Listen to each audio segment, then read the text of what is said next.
Let's add one interesting feature to our common thesaurus, and we'll call that the common thesaurus plus.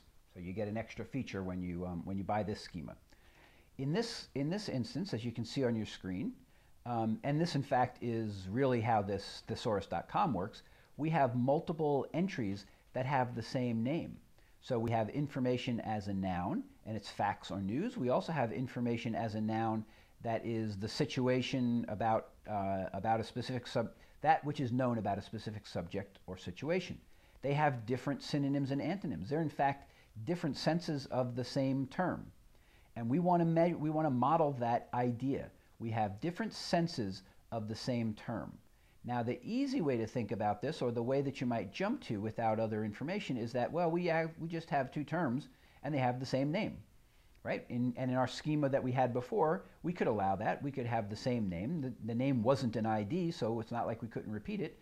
So term 1 has a name information, term 2 has a name information. And that's a possible solution to the idea of having multiple items that have the same, multiple terms that have the same name. I prefer the method that's shown here, and the reason is because I think that semantically, what we really mean is that we have a single term. That term is called information, and that single term has multiple meanings. And so we're going to model the situation where we have a term with multiple meanings or multiple definitions, rather than saying we have multiple terms, each with its own definition. Now that's, I think it models it semantically better. It's really what we mean, but it also has some advantages on a tactical or implementation level, and that is that when you search, for example, for a term, and you search for the term information, you can return the term information as a single entry and not see a list of results that say information, information, information, information, information for every sense of information.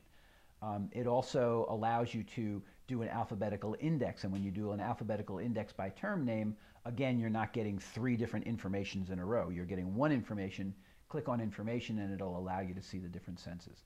Now, there's certainly ways to get around those, but I think when you combine that with the semantic notion that we actually mean a term with multiple definitions rather than multiple terms, then the schema that I'm showing you here, I think, makes a lot more sense. So we have a term, that term has an ID, and the term has a name. And then the term has multiple definitions. Each definition, not the term now, but the definition, has a part of speech. The definition has synonym and antonym ref IDs. Okay, so do you see what we did? We sophisticated our model by one notch by saying that a single term can have multiple definitions. And all the things that are particular to each sense of information, each sense of the term, go under the definition. They no longer go under the term. So now we have one term, multiple definitions.